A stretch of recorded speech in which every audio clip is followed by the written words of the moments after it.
Hello friend, welcome to my YouTube channel. Once again I have come with a very very essential part.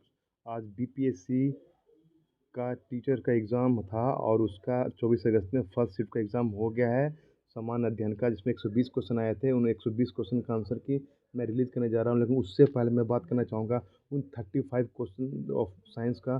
Science part से जो question आया पूरा मिला के 35 question, उनका मैं पहले रिलीज़ करूँगा, क्योंकि वो ऐसा पार्ट है जो जितने भी स्टूडेंट हैं उनके लिए बहुत हार्ड, टफ और क्रिटिकल होता है, और वही है जो क्वालिफाई कराता है किसी भी एग्ज़ाम को। तो उन सबको को पहले मैं आपके सामने डाल रहा हूँ।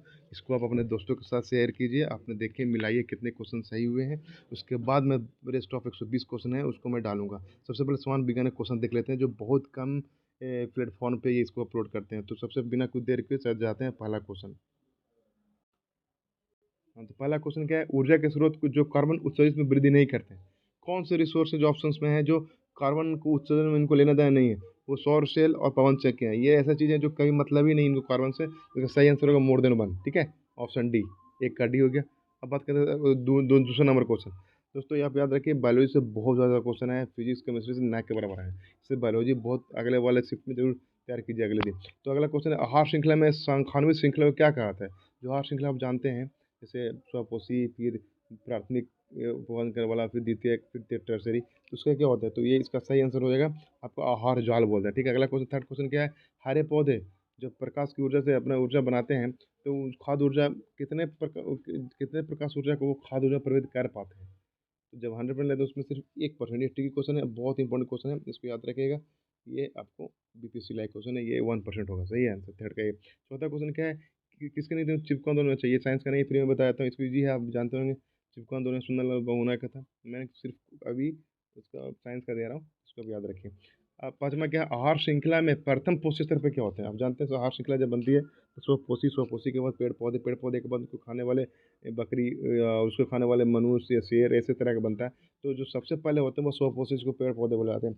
तो वो होते हैं पांचवा का बी, स्वपोषी हो गया। अगला कौन, छठा का क्या है? सॉरी, छठा के ऊपर में है, कौन सा परिस्थितिक तंत्र में गैसीय या भू रासायनिक चक्र नहीं है? इसका सही आंसर है नाइट्रोजन चक्र। ठीक है, एक का छठा का है। अगला क्वेश्चन क्या है? निम्नलिखित में कौन सा जीव क्लोरोफिल को सूर्य के प्रकाश का उपयोग कर कार्बनिक पदार्थों को कार्बनिक प्रयोगों में परिवर्तित करता है? तो वो स्वपोषी पौधे ही हैं जिस तरह के काम करते हैं। ठीक है, सातवां का भी हो गया। आठवां का क्या है? किसके पास उच्च ऊर्जा स्तर का छोटा तरंग दैर्ध्य होता है? तो कौन सा किरण है इसमें से दिया गया गिवन में, जिसमें छोटा तरंग दैर्ध्य होता है और ऊर्जा ज़्यादा होती है? तो हम जानते हैं कि ये जो किरण है, जैसे आप जानते होंगे, इंफ्रारेड, अल्ट्रावायलेट, ये जितने भी हैं क्वेश्चन है, विजिबल, इनविजिबल, तो ये सब जितने माइक्रो हो गया, ये सब में जो ज़्यादा एनर्जी होता है वो कम तरंग दैर्ध्य होता है। तो वही क्वेश्चन है, इसमें से जो सही आंसर होगा आठवां का, वो होगा सी। ठीक है, अगला क्वेश्चन है नाइन का। प्रत्येक पोषी स्तर पर गैर अपघटनीय रसायनों के लगातार रासायनिक संश्लेषण की प्रक्रिया को क्या जाना जाता है? इसका सही आंसर होगा बी, जैविक आवर्धन। याद रख लीजिएगा, नाइन्थ का बी। जनसंख्या के वहन क्षमता को कैसे मापेंगे? तो कुछ संसाधन पर, आपका सीमित संसाधन है तो हम कहेंगे कि जनसंख्या वहन नहीं होगी। अगला क्वेश्चन 11वां कि मेथेमोग्लोबिनिया किस दूषित पानी से कौन होता है, पीने से होता है? तो ऑफकोर्स नाइट्रोजन से बने नाइट्रेट। ठीक है, ये नाइट्रेट वाले दूषित पानी पीने से ये रोग होते हैं। अगला क्वेश्चन है कि परितंत्र में ऊर्जा का प्रवाह किस दिशा में होता है? कि कौन डायमेंशन में होता है? फर्स्ट, सेकंड या थर्ड, थ्री डायमेंशन या सेकंड डायमेंशन? सही होता है एक डायमेंशन, क्योंकि ये जब भी जंतु स्वपोषी अपना आपको ऊर्जा करके निकलते हैं, उसको फिर ये दूसरे प्राथमिक वो खाते हैं, फिर उसको द्वितीय खाते हैं, तो ये एक दिशा में चलता रहता है। इसका सही आंसर 12 का सी। अगला क्वेश्चन है कि कौन सा परितंत्र में संघटक है? तो ऑफकोर्स जानते हैं, जब भी हम आहार जाल बनते हैं तो उसमें स्वपोषी आते हैं, प्राथमिक आते हैं, फिर द्वितीयक आते हैं, फिर टर्सरी आते हैं, उसमें ये सूक्ष्मजीव भी आते हैं, तो जंतु भी आते हैं, पादप आते हैं। उसका सही आंसर हो जाएगा डी। ठीक है, मोर देन वन। अगला क्वेश्चन है क्या? कौन जंगल में आहार श्रृंखला को परिणत करता है? जंगल में कौन सा आहार श्रृंखला का एग्जाम्पल दर्शा रहा है? तो इसका सही आंसर होगा, चूंकि सॉरी सॉरी सॉरी, जंगल की बात हो रहा था, पादप, हिरन, शेर। ठीक है, पर्यावरण में प्लास्टिक की क्रिया किसी तरह विघटित नहीं होती? कौन सा है जो प्लास्टिक नहीं खाता, नहीं जिससे प्लास्टिक विघटित नहीं हो पाता? उसका सही आंसर होगा मृत्यु परजीवी है जो प्लास्टिक को भक्षण नहीं करते। फूड, देखिए इसके बाद जो 16 क्वेश्चन के बाद 49 है, बाकी बीच में आपको रीजनिंग और मैथ है, तो वो आप नहीं चलेंगे, बाद में मैं इसको अपलोड करूँगा। फिलहाल आप साइंस देखिए। ये है कि फूड कैन जो आप देखते हैं खाने वाला जो भोजन डिब्बा होते हैं, वो टीन के बने होते हैं, क्यों नहीं? उसमें जिंक का लेयर होता है। तो इसका आंसर होगा, सही आंसर, कि zinc is more reactive than tin. तो रिएक्शन न कर जाए इसके लिए 3 को ही प्रीफर किया जाता है। ठीक है, अगला क्वेश्चन पूछा इसमें क्या है, अंडाशय जो फीमेल पार्ट है, अंडाशय द्वारा कौन सा कार्य किया जाता है? तो एस्ट्रोजन कसरा नहीं, ये पुरुष द्वारा होता है। प्रोस्टेजोन ये भी इसे पुरुष द्वारा होता है। डीम का निर्माण होता है, ये जो होता है महिलाओं महिला पार्ट के द्वारा होता है। तो अंडाशय का निर्माण देखो सही आंसर होगा 50वां का बी। अगला क्वेश्चन है कॉमन, इमली में कौन सा अम्ल होता है? वेरी इजी क्वेश्चन, तो इसका सही आंसर टार्ट्रिक। अगला 52, कोलीफॉर्म क्या होता है? क्लोरोफॉर्म नहीं, सिर्फ कोलीफॉर्म। कोलीफॉर्म है क्या? तो ये एक्चुअली प्राणियों के पाचन नाल में उपस्थित बैक्टीरिया होते हैं। इसका आंसर होगा 52 का बी। अगला क्वेश्चन है कि विद्युत विभव को मापने के लिए यानी वोल्ट को मापने के लिए क्या होता है? इलेक्ट्रिक वोल्ट को मापने के लिए वो होता है वोल्ट मीटर, याद रखिए। 53 का ए। चुंबकीय क्षेत्र है क्या? सदिश राशि या अदिश राशि यानी वेक्टर है क्या, स्केलर है कि दोनों कुछ नहीं है? इसका सही आंसर होगा आपको सदिश मात्रा है। ठीक है, अगला क्वेश्चन 55 ये man pushes more weight on the earth। जब कोई बंदा या आदमी खड़ा होता है तो कब वो अपना वजन पृथ्वी को ज़्यादा ढकेलता है? जब वो सोया रहता है यानी कि लेटा रहता है, कि जब बैठा रहता है, कि जब स्टैंडिंग होता है? तो सब जानते हैं कि लेयर रहेगा तो ये अगर लोअर रहेगा तो ये जैसे सोया हुआ आदमी तो यहाँ यहाँ यहाँ बाहर लग रहा है। सीटिंग है सीटिंग है तो ऐसे मान लो सीटिंग है, यहाँ लग रहा है, फिर यहाँ लग रहा है, डिस्ट्रीब्यूट हो रहा है। लेकिन अगर स्टैंडिंग है, सीधे खड़ा है, तो पूरा बॉडी का भार एक सिंपल हो जाता है। जिसका आंसर सही सी होगा। ठीक है, अगला क्वेश्चन है कि द कलर्ड लाइट जब आप रिफ्रैक्ट होता है, नॉट रिफ्लेक्ट, रिफ्रैक्ट होता है, तो most while passing through a prism. तो बताइए कि वो कौन सा the colour light that reflect, तो वही होता है वाइट।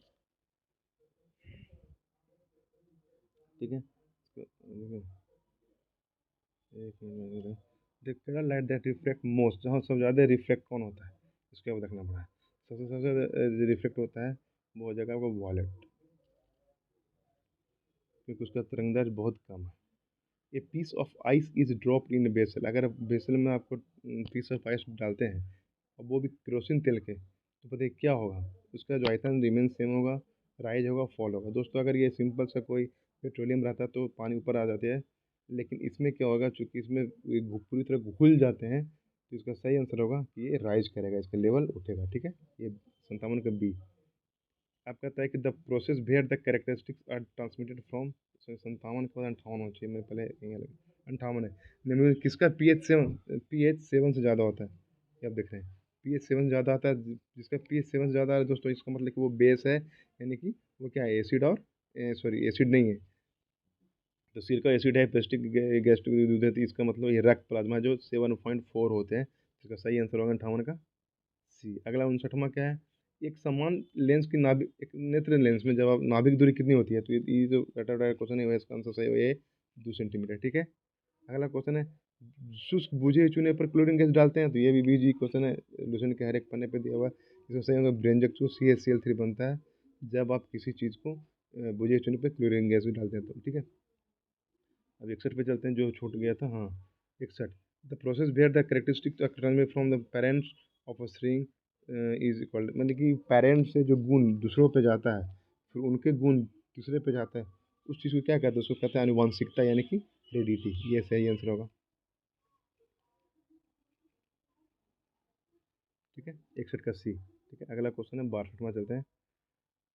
ओम के नियम कौन सही करते हैं? कौन कहता है ओम का नियम सही है, कौन थ्योरी? तो वो है कि एमीटर को श्रेणी क्रम में, वोल्टमीटर समांतर क्रम में, एक एमीटर वोल्टमीटर को श्रेणी क्रम में, या एमीटर समांतर क्रम में वोल्टमीटर। इसका सही आंसर बी। अगर हम एमीटर और वोल्टमीटर को श्रेणी क्रम में ही जोड़ा जाना चाहिए, जब दोनों को एक साथ जोड़ते हैं तो ये सही हो। अगला क्वेश्चन, लोहे के बुरादे में तैनुक हाइड्रोक्लोरिक अम्ल डालने पर क्या होता है? तो ऑफकोर्स वेरी इजी है, जब भी आप किसी लोहे के बुरादे में हाइड्रोक्लोरिक यानी कि Fe+HCl डालिएगा तो FeCl बनता है, तो वो बन जाता है आपका आपका हो जाएगा हाइड्रोजन गैस और आयरन क्लोराइड। ठीक है, ये बन जाएगा 53 का बी। हाँ, फिर अब हो गया 63 का बी। अब 64 आ गया कि ऊर्जा जो बाढ़ को रोकने के लिए कौन सी विधि सार्वजनिक है? तो वो हो जाएगा आपको वनारोपण। सही है।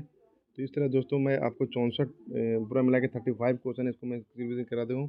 इस चीज़ को आप मिलाइए, अपने दोस्तों को शेयर कीजिए। अगर कोई भी गलती हो तो उसको कमेंट बॉक्स में डालिए, ताकि मैं आने वाले अब साथ ही साथ मैं वो क्वेश्चन डाल रहा हूँ रेस्ट ऑफ जी सामान देने का, उसको भी आप फॉलो कीजिए। अगर आपको अच्छा लगा तो फिर like share subscribe. Thank you very much.